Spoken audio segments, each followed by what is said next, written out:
SB 1047, Final Takes and also a B3211, by Zivi Moshowitz, August 27, 2024. This is the end game. Very soon the session will end, and various bills either will or won't head to Newsom's desk. Some will then get signed and become law. Time is rapidly running out to have your voice impact that decision. Since my last weekly, we got a variety of people coming in to stand for or against the final version of SB 1047. There could still be more, but probably all the major players have spoken at this point. So here, today, I'm going to round up all that rhetoric, all those positions, in one place. After this, I plan to be much more stingy about talking about the whole thing, and only cover important new arguments or major news. I'm not going to get into the weeds arguing about the merits of SB 1047. I stand by my analysis in the guide to SB 1047, and the reasons I believe it is a good bill, sir. I do, however, look at the revised AB 3211. I was planning on letting that one go, but it turns out it has a key backer, and thus seems far more worthy of our attention. The media. I saw two major media positions taken, one pro and one anti. Neither worried itself about the details of the bill contents. The Los Angeles Times editorial board endorses SB 1047 since the federal government is not going to step up and using an outside view and big-picture analysis. I doubt they thought much about the bill's implementation details. The Economist is opposed in a quite bad editorial calling belief in the possibility of a catastrophic harm quasi-religious without argument, and uses that to dismiss the bill, instead calling for regulations that address mundane harms. That's actually it. OpenAI opposes SB 1047. The first half of the story is that OpenAI came out publicly against SB 1047. They took 4 pages to state its only criticism in what could have and should have been a tweet, that it is a state bill, and they would prefer this be handled at the federal level, to which I say, okay, I agree that would have been first best, and that is one of the best real criticisms. I strongly believe we should pass the bill anyway, because I am a realist about Congress. Do not expect them to act in similar fashion anytime soon, even if Harris wins, and certainly if Trump wins. And if they pass a similar bill that supersedes this one, I will be happily wrong. Except the letter is 4 pages long, so they can echo various industry talking points and echo their echoes. In it they say, look at all the things we are doing to promote safety, and the bills before Congress, OpenAI says, as if to imply the situation is being handled. Once again, we see the argument this might prevent CBRN risks, but it is a state bill, so doing so would not only not be first bet, it would be bad, actually. They say the bill would threaten competitiveness, but provide no evidence or argument for this. They echo, once again without offering any mechanism, reason, or evidence, Reppers Lofgren's unsubstantiated claims that this risks companies leaving California. The same with stifle innovation. In 4 pages, there is no mention of any specific provision that OpenAI thinks would have negative consequences. There is no suggestion of what the bill should have done differently, other than to leave the matter to the feds. A duck running after a person asking for a mechanism. My challenge to OpenAI would be to ask, if SB 1047 was a federal law, that left all responsibilities in the bill to the USA, AISI, and NIST and the Department of Justice, funding a national rather than state compute fund, and was otherwise identical, would OpenAI then support? Would they say their position is support if federal? Or would they admit that the only concrete objection is not their true objection? I would also confront them with AB 3211, but hold that thought. My challenge to certain others, now that OpenAI has come out in opposition to the bill, would you like to take back your claims that SB 1047 would enshrine OpenAI and others in big tech with a permanent monopoly, or other such obvious nonsense? Max Tegmark, Jason Kwan. It will be great if you can clarify how you want AI to be regulated, rather than just explaining how not. Please list specific rules and standards that you want OpenAI to be legally bound by, as long as your competitors are too. I think this is generous. OpenAI did not explain how not to regulate AI, other than that it should not be by California. I couldn't find a single thing in the bill OpenAI would not want the federal government to do they were willing to name. Anthony Aguirre, happy to be proven wrong, but I think the way to interpret this is straightforward. Image, mental gymnastics, meme, top text, simple. AI companies are opposed to any external limitation or accountability whatsoever. Bottom text, complex. AI companies favor regulation, but at the federal, not state level, and it should only make companies do what they already want to do. But wait, did I say make? I meant suggest. And it should be precise, but it's too early to do that. And also, there's no risk of catastrophic harms. Plus, responsibility for catastrophic harms would destroy the industry, and it will hurt all the tiny startups that make $100 million models and... Dylan Matthews, you're telling me that Silicon Valley companies oppose an attempt to regulate their products? Wow, I didn't know that. You're telling me now for the first time.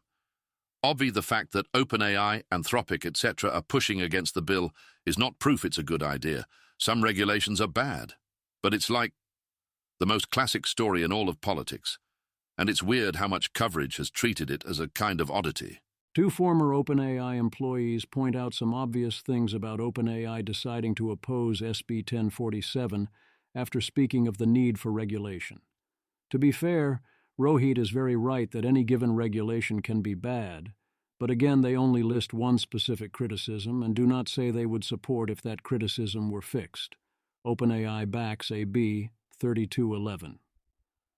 For SB 1047, OpenAI took 4 pages to say essentially this one sentence. OpenAI. However, the broad and significant implications of AI for U.S. competitiveness and national security require that regulation of frontier models be shaped and implemented at the federal level. So presumably that would mean they oppose all state-level regulations. They then go on to note they support 3 federal bills.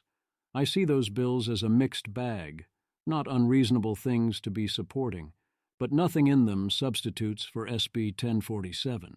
Again, I agree that would be the first best solution to do this federally. Sure. For AB 3211, they support it? Wait, what? Anna Tong, Reuters. ChatGPT developer OpenAI is supporting a California bill that would require tech companies to label AI-generated content, which can range from harmless memes to deep fakes aimed at spreading misinformation about political candidates. The bill, called AB 3211, has so far been overshadowed by attention on another California State Artificial Intelligence AI bill, SB 1047, which mandates that AI developers conduct safety testing on some of their own models. San Francisco-based OpenAI believes that, for AI-generated content, transparency and requirements around provenance such as watermarking are important, especially in an election year, according to a letter sent to California State Assembly member Buffy Wicks, who authored the bill. You're supposed to be able to request such things. I've been trying for several days to get a copy of the support letter, getting bounced around by several officials. So far, I got them to say they got my request, but no luck on the actual letter, so we don't get to see their reasoning, as the article does not say, nor does it clarify if they offered this support before or after recent changes. The old version was very clearly a no-good, very bad bill with a humongous blast radius, although many claim it has since been improved to be less awful. OpenAI justifies this position as saying there is a role for states to play in such issues, despite AB 3211 very clearly being similar to SB 1047 in the degree to which it is a federal law in California guise. It would absolutely apply outside state lines and impose its rules on everyone. So I don't see this line of reasoning as valid. Is this saying that preventing CBRN harms at the state level is bad, which they actually used as an argument, but deepfakes don't harm national security, so preventing them at the state level is good? I guess. I mean, I suppose that is a thing one can say. The bill has changed dramatically from when I looked at it. I am still opposed to it, but much less worried about what might happen if it passed, and supporting it on the merits is no longer utterly insane if you have a different world model. But that world model would have to include the idea that California should be regulating frontier generative AI, at least for audio, video, and images. There are three obvious reasons why OpenAI might support this bill. The first is that it might be trying to head off other bills. If Newsom is under pressure to sign something, and different bills are playing off against each other, perhaps they think AB 3211 passing could stop SB 1047 or one of many other bills. I've only covered the two. RTFB is unpleasant and slow, but there are lots more. Probably most of them are not good. The second reason is if they believe that AB 3211 would assist them in regulatory capture, or at least be easier for them to comply with than for others, and thus give them an advantage, which the old version certainly would have done. The central thing the bill intends to do is to require effective watermarking for all AIs capable of fooling humans into thinking they are producing real content, and labeling of all content everywhere. OpenAI is known to have been sitting on a 99.9% effective, by their own measure, watermarking system for a year. They chose not to deploy it because it would hurt their business. People want to turn in essays and write emails, and would rather the other person not know that ChatGPT wrote them. As far as we know, no other company has similar technology. It makes sense that they would want to mandate watermarking everywhere. The third reason is they might actually think this is a good idea, in which case they think it is good for California to be regulating in this way, and they are willing to accept the blast radius rather than actively welcoming that blast radius or trying to head off other bills. I am skeptical that this dominates, but it is possible. What we do now know, even if we are maximally generous, is that OpenAI has no particular issue with regulating AI at the state level. Anthropic says SB 1047's benefits likely exceed costs. Anthropic sends a letter to Governor Newsom regarding SB 1047, saying its benefits likely exceed its costs. Jack Clark explains. Jack Clark. Here's a letter we sent to Governor Newsom about SB 1047. This isn't an endorsement, but rather a view of the costs and benefits of the bill. You can read the letter for the main details. But I'd say on a personal level, SB 1047 has struck me as representative of many of the problems society encounters when thinking about safety at the frontier of a rapidly evolving industry. How should we balance precaution with an experimental and empirically driven mindset? How does safety get baked into companies at the frontier without stifling them? What is the appropriate role for third parties ranging from government bodies to auditors? These are all questions that SB 1047 tries to deal with, which is partly why the bill has been so divisive. These are complicated questions for which few obvious answers exist. Nonetheless, we felt it important to give our view on the bill following its amendments. We hope this helps with the broader debate about AI legislation. Jack Clark's description seems accurate. While the letter says that benefits likely exceed costs, it expresses uncertainty on that. It is net positive on the bill, in a way that would normally imply it was a support letter, but makes clear Anthropic and Dario Amodei technically do not support or endorse SB 1047. So first off, thank you to Dario Amodei and Anthropic for this letter. It is a helpful thing to do, and if this is Dario's actual point of view, then I support him saying so. More people should do that. And the letter's details are far more lopsided than their introduction suggests. They would be fully compatible with a full endorsement. Shirin Ghaffari. Anthropic is voicing support for CA/AI Safety Bill SB 1047, saying the benefits outweigh the costs but still stopping short of calling it a full endorsement. Tess Hegarty. Wow, that's great from Anthropic AI. Sure makes OpenAI and Meta look kinda behind on the degree of caution warranted here. Dan Hendricks, Anthropic, has carefully explained the importance, urgency and feasibility of SB 1047 in its letter to Gavin Newsom. Anthropic. We want to be clear, as we were in our original support if amended letter, that SB 1047 addresses real and serious concerns with catastrophic risk in AI systems. AI systems are advancing in capabilities extremely quickly, which offers both great promise for California's economy and substantial risk. Our work with biodefense experts, cyber experts, and others shows a trend towards the potential for serious misuses in the coming years, perhaps in as little as 1 to 3 years. Garrison Lovely. Anthropic's letter may be a critical factor in whether CAAI Safety Bill SB 1047 lives or dies. The existence of an AI company at the frontier saying that the bill actually won't be a disaster really undermines the sky is falling attitude taken by many opponents. Every other top AI company has opposed the bill, making the usual anti-regulatory arguments. Up front, this statement is huge. In our assessment, the new SB 1047 is substantially improved to the point where we believe its benefits likely outweigh its costs. Thread continues. Simeon. Credit must be given where credit is due. This move from Anthropic is a big deal and must be applauded as such. Cicero, reminder for full accuracy. Anthropic said benefits likely exceed costs, but made clear they did not fully support or endorse. Image. This meme uses the "how many diapers could he possibly use" template from SpongeBob SquarePants, showing SpongeBob gesturing to increasingly large piles of objects across 6 panels. The first panel shows Patrick saying, "No one supports SB 1047 with Meta and A16Z logos."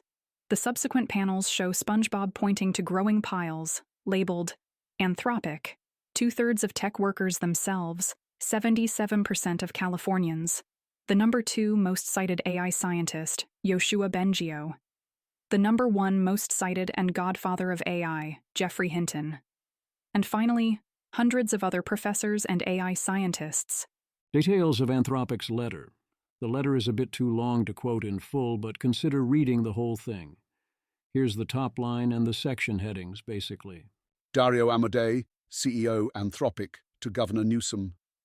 Dear Governor Newsom, as you may be aware, several weeks ago Anthropic submitted a support, if amended, letter regarding SB 1047, in which we suggested a series of amendments to the bill. Last week, the bill emerged from the Assembly Appropriations Committee and appears to us to be halfway between our suggested version and the original bill. Many of our amendments were adopted, while many others were not. In our assessment, the new SB 1047 is substantially improved, to the point where we believe its benefits likely outweigh its costs. However, we are not certain of this, and there are still some aspects of the bill which seem concerning or ambiguous to us. In the hopes of helping to inform your decision, we lay out the pros and cons of SB 1047 as we see them, and more broadly, we discuss what we see as some key principles for crafting effective and efficient regulation for frontier AI systems, based on our experience developing these systems over the past decade. They say the main advantages are 1. Developing SSPs and being honest with the public about them. 2. Deterrence of downstream harms through clarifying the standard of care. 3. Pushing forward the science of AI risk reduction, and these are their remaining concerns. 4. Some concerning aspects of pre-harm enforcement are preserved in auditing and GovOps. 5. The bill's treatment of injunctive relief. 6. Miscellaneous other issues, basically the KYC provisions, which they oppose. They also offer principles on regulating frontier systems. 7.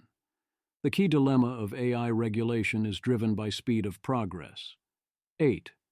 One resolution to this dilemma is very adaptable regulation. 9. Catastrophic risks are important to address. They see 3 elements as essential. 10. Transparent safety and security practices. 11. Incentives to make safety and security plans effective in preventing catastrophes. 12. Minimize collateral damage.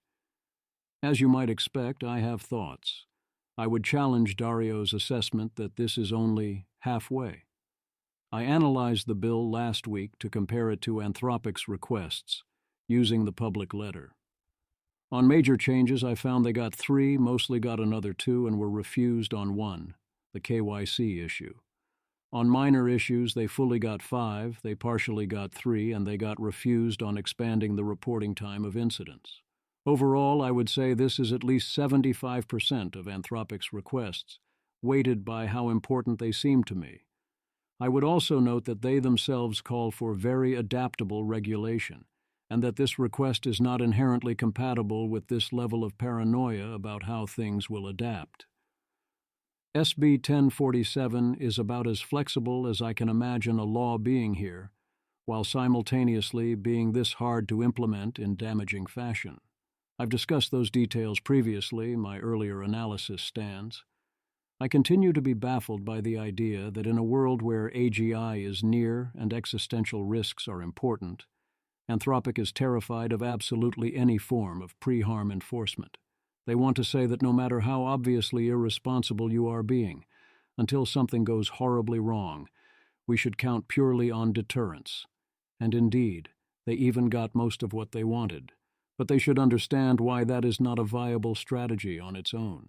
And I would take issue with their statement that SB 1047 drew so much opposition because it was insufficiently clean, as opposed to the bill being the target of a systematic, well-funded disinformation campaign from A16s and others, most of whom would have opposed any bill, and who so profoundly misunderstood the bill they successfully killed a key previous provision that purely narrowed the bill, the limited duty exception, without, I have to presume, realizing what they were doing. To me, if you take Anthropic's report at face value, they clear up that many talking points opposing the bill are false, and are clearly saying to Newsom that if you are going to sign an AI regulation bill with any teeth whatsoever, that SB 1047 is a good choice for that bill, even if they'd, if given the choice, prefer it with even less teeth. Another way of putting this is that I think it is excellent that Anthropic sent this letter, that it accurately represents the bill, modulo the minor halfway line, and I presume also how Anthropic leadership is thinking about it, and I thank them for it. I wish we had a version of Anthropic where this letter was instead disappointing. I am grateful we do have at least this version of Anthropic. Elon Musk says California should probably pass SB 1047. You know who else is conflicted but ultimately decided SB 1047 should probably pass? Elon Musk, August 26th, 6:59 p.m. Eastern. This is a tough call and will make some people upset, but all things considered, I think California should probably pass the SB 1047 AI safety bill. For over 20 years, I have been an advocate for AI regulation, just as we regulate any product/technology that is a potential risk to the public. Notice Elon Musk noticing that this will cost him social capital and piss people off and doing it anyway while also stating his nuanced opinion, a sharp contrast with his usual political statements. A good principle is that when someone says they are conflicted, which can happen in both directions, e.g. Danielle Fong here saying she opposes the bill about at the level Anthropic is in favor of it, it is a good bet they are sincere even if you disagree. Okay. I've got my popcorn ready, everyone. It's time to tell us who you are. Let's go. As in, who understands that Elon Musk has for a long time cared deeply about AI existential risk, and who assumes that any such concern must purely be a mask for some nefarious commercial plot? Who does that thing where they turn on anyone who dares disagree with them, and who sees an honest disagreement? Bindu ready. I am pretty sure Grok 2 wouldn't have caught up to SOTA models without open-source models and techniques. SB 1047 will materially hurt XAI, so why support it? People can support bills for reasons other than their own narrow self-interest. Perhaps he might care about existential risk, as evidenced by him talking a ton over the years about existential risk, and that being the reason he helped found OpenAI? From the beginning, I thought that move was a mistake, but that was indeed his reasoning. Similarly, his ideas of things like a truth-seeking AI would keep us around seemed to me like Elon grasping at straws and thinking poorly, but he's trying. Adam Thierer, you gotta really appreciate the chutzpah of a guy who has spent the last decade effectively evading NHTSA bureaucrats on AV regs, declaring that he's a long-time advocate of AI safety. Musk has also repeatedly called AI an existential threat to humanity, while simultaneously going on a massive hiring spree for AI engineers at X. You got to appreciate that level of moral hypocrisy. Meanwhile, Musk is also making it easier for MAGA conservatives to come out in favor of extreme AI regulation with all this nonsense. Regardless of how this plays out in California with this particular bill, this is horrible over the long haul. Here we have some fun, not entirely unfair meta-chutzpah. Given Elon's views on government in California otherwise, suddenly calling out Musk for doing XAI, despite thinking AI is an existential risk, which is actually a pretty great point, and a rather bizarre theory of future debates about regulatory paths. Martin Casado, Step 1. Move out of California. Step 2. Support legislation that'll hurt California. Well played, Mr. Musk. Well played. That is such a great encapsulation of the A16Z mindset. Everything is a con. Everyone has an angle. Musk must be out there trying to hurt his enemies. That must be it. Jeff Bezos went with the same angle. XAI is, of course, still in California. Jeremy White, Senior California Politics Reporter, Politico. Elon Musk and Scott Wiener have clashed often, but here Musk, an early OpenAI co-founder, backs Wiener's AI safety bill contra OpenAI and much of the tech industry. Sam D'Amico, CEO Impulse Labs. Honestly good that this issue is one that appears to have no clear partisan valence yet. Dean Ball. As I said earlier, I'm not surprised by this, but I do think it's interesting that AI policy continues to be weird, certainly nonpartisan. We've got Nancy Pelosi and EACC on one side, and Elon Musk and Scott Wiener on the other. I like this about AI policy. This is an excellent point. Whichever side you are on, you should be very happy the issue remains nonpartisan. Let's all work to keep it that way. Andrew Critch. Seems like Musk actually read the bill. Congrats to all who wrote and critiqued it until its present form, and to everyone who's causally opposing it based on vibes or old drafts. Check again. This is the regulation you want, not crazy backlash laws if this one fails. Another excellent point and a consistent pattern. Watch who has clearly RTFB, read the bill, especially in its final form, and who has not. Negative reactions to Anthropic's letter, attempts to suppress dissent. We also have at least one prominent reaction, greater than 600K views, from a bill opponent calling for a boycott of Anthropic, highlighting the statement about benefits likely exceeding costs and making obvious nonsense accusations that the bill is some Anthropic plot. I can directly assure you this is not true, or you could, read the letter or the bill, confirming how this is being interpreted. To his credit, even Brian Chow noticed this kind of hostile reaction made him uncomfortable, and he warns about the dangers of purity spirals. Meanwhile, Gary Tan, among others, but he's the one Chow quoted, is doing exactly what Chow warns about, saying things like, "Your API customers will notice how decelerationist you are, and that is absolutely a threat and an attempt to silence dissent against the consensus." The message, over and over, loud and clear, is, we tolerate no talk that there might be any risk in the room whatsoever, or any move to take safety precautions or encourage them in others. If you dare not go with the vibe, they will work to ensure you lose business. And of course, everyone who doesn't think you should go forward with reckless disregard and move fast and break things is automatically a decel, which should absolutely be read in context the way you would a jingoistic slur. It should not be underestimated the extent to which, in the VCSV core, dissent is being suppressed, with people and companies voicing the wrong support or the wrong vibes, risking being cut off from their social networks and funding sources. When there are prominent calls for even the lightest of all support for acting responsibly, such as a non-binding letter saying maybe we should pay attention to safety risks that was so harmless SoftBank signed it, there are calls to boycott everyone in question, on principle. The thinness of skin is remarkable. They fight hard for the vibes. Aaron Levy. California should be leading the way on accelerating AI safely, not creating the template to slow things down. If SB 1047 were written 2 years ago, we would have prevented all the AI progress we've seen thus far.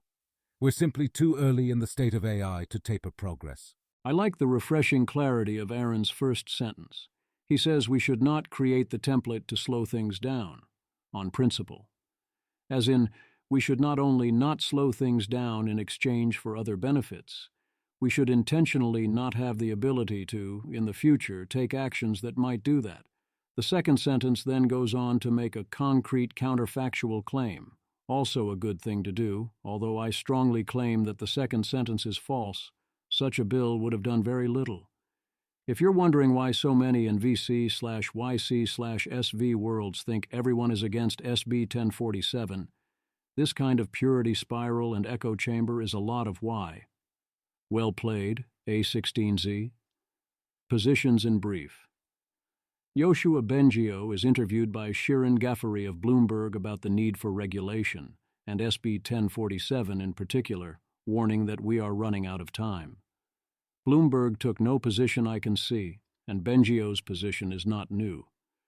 Dan Hendricks offers a final op-ed in Time magazine, pointing out that it is important for the AI industry that it prevent catastrophic harms. Otherwise, it could provoke a large negative reaction.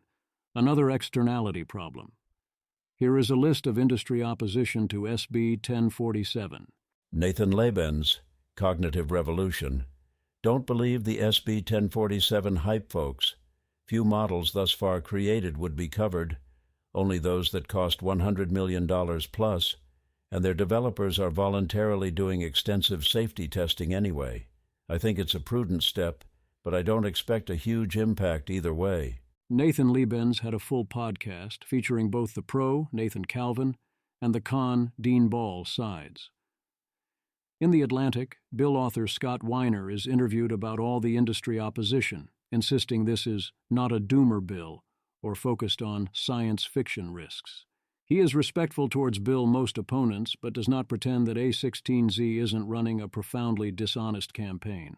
I appreciated this insightful take on VCs who oppose SB 1047. Lyron Shapira, the anti-SB 1047 VCs aren't being clear and constructive in their rejection. Have you ever tried to fundraise from a VC? Indeed I have. At least here they tell you they're saying no.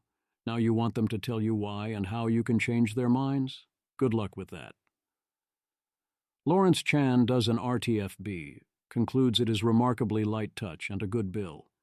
He makes many of the usual common sense points. This covers 0 existing models, will never cover anything academics do, and he calls it a spicy take. If you cannot take reasonable care doing something, then have you considered not doing it? Mike Knoop, previously having opposed SB 1047 because he does not think AGI progress is progressing, and that anything slowing down AGI progress would be bad, updates to believing it is a no-op that doesn't do anything, but it could reassure the worried and head off worse other actions. But if the bill actually did anything, he would oppose. This is a remarkably common position, that there is no cost-benefit analysis to be done when building things smarter than humans.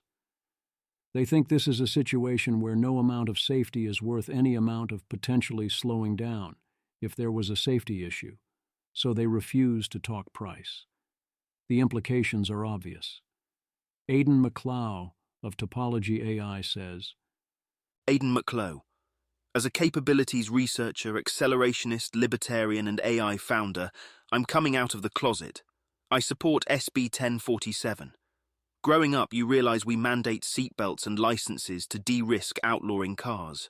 Light and early regulation is the path of optimal acceleration. The bill really isn't that bad. If you have $100 million to train models, no startup does, you can probably afford some auditing. Llama will be fine. But if CA proposes some hall monitor shit, I'll be the first to oppose them. Stay vigilant.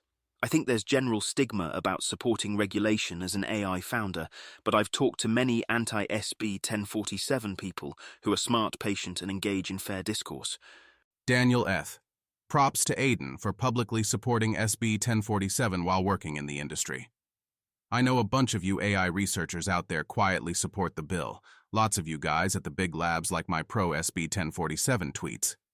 Being public about that support is commendable and brave. Justin Harvey, co-founder AIvideo.com.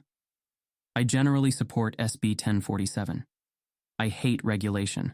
I want AI to go fast. I don't trust the competency of the government. But if you truly believe this will be the most powerful technology ever created, IDK. This seems like a reasonable first step, TBH. Notice how much the online debate has always been between libertarians and more extreme libertarians. Everyone involved hates regulation. The public, alas, does not. Vitold Vinuk makes the case that the bill is sufficiently weak that it will de facto be moral license for the AI companies to go ahead and deal with the consequences later, and the blame when models go haywire will thus also be on those who passed this bill, and that this does nothing to solve the problem. As I explained in my guide, I very much disagree and think this is a good bill, and I don't think this bill gives a non-moral license at all. But I understand the reasoning. Stephen Casper notices that the main mechanism of SB 1047 is basic transparency, and that it does not bode well that industry is so vehemently against this, and it is so controversial. I think he goes too far in terms of how he describes how difficult it would be to sue under the bill. He's making generous to the company's assumptions, but the central point here seems right. Postscript, AB 3211, RTFBC. Read the bill changes. One thing California does well is show you how a bill has changed since last time. So rather than having to work from scratch, we can look at the diff. We'll start with a brief review of the old version, abridged a bit for length. Note that some of this was worded badly in ways that might backfire quite a lot. 1. Authentic content is created by humans. 2. Inauthentic content is created by AIs and could be mistaken for authentic. 3. The bill applies to every individual, no size thresholds at all. 4. Providers of any size must, to the extent possible, place imperceptible and maximally indelible watermarks on all content, along with watermark decoders. 5. Grandfathering in old systems requires a 99% accurate detector. A. We now know that OpenAI thinks it knows how to do that. B. No one else, to our knowledge, is close. Models would be banned. 6. Internet hosting platforms are responsible for ensuring indelible watermarks. 7. All failures must be reported within 24 hours. 8. All AI that could produce inauthentic content requires notification for each conversation, including audio notification for every audio interaction. 9. New cameras have to provide watermarks. 10. Large online platforms, 1 million California users, not only social media but also e.g. texting systems, shall use labels on every piece of content to mark it as human or AI, or some specific mix of the two. For audio, that means a notice at the beginning and another one at the end every time for all messages, AI or human. Also, you check a box on every upload. 11. Fines are up to $1 million or 5% of global annual revenue, EU style. 12. All existing open models are toast. New open models might or might not be toast. It doesn't seem possible to comply with an open model on the law's face. All right, let's see what got changed and hopefully fixed, excluding stuff that seems to be for clarity or to improve grammar without changing the meaning. There is a huge, obvious change up front. Synthetic content now only includes images, videos, and audio. The bill no longer cares about LLMs or text at all. A bunch of definitions changed in ways that don't alter my baseline understanding. Large online platform no longer includes internet website, web application, or digital application. It now has to be either a social media platform, messaging platform, advertising network, or standalone search engine that displays content to viewers who are not the creator or collaborator, and the threshold is up to 2 million monthly unique California users. Generative AI providers have to make available to the public a provenance detection tool or permit users to use one provided by a third party based on industry standards that detects generative AI content and how that content was created. There is no minimum size threshold for the provider before they must do this. Summaries of testing procedures must be made available upon request to academics, except when that would compromise the method. A bunch of potentially crazy disclosure requirements got removed. The thing about audio disclosures happening twice is gone. Users of platforms need not label every piece of data now. The platform scans the data and reports any provenance data contained therein, or says it is unknown if none is found. There are new disclosure rules around the artist, track and copyright information on sound recordings and music videos, requiring the information be displayed in text. I think that's the major changes, and they are indeed major. I am no longer worried AB 3211 is going to do anything too dramatic, since at worst it applies only to audio, video, and images, and the annoyance levels involved are down a lot, and standards for compliance are lower, and compliance in these other formats seems easier than text. My new take on the new AB 3211 is that this is a vast improvement. If nothing else, the blast radius is vastly diminished. Is it now a good bill? I wouldn't go that far. It's still not a great implementation. I don't think deepfakes are a big enough issue to motivate this level of annoyance, or the tail risk that this is effectively a much broader burden than it appears. But the core thing it is attempting to do is no longer a crazy thing to attempt, and the worst dangers are gone. I think the costs exceed the benefits, but you could make a case, if you felt deepfake audio and video were a big short-term deal, that this bill has more benefits than costs. What you cannot reasonably do is support this bill, then turn around and say that California should not be regulating AI and should let the federal government do it. That does not make any sense, and I have confidence the federal government will, if necessary, deal with deep fakes, and that we could safely react after the problem gets worse, and being modestly too late to it would not be a big deal.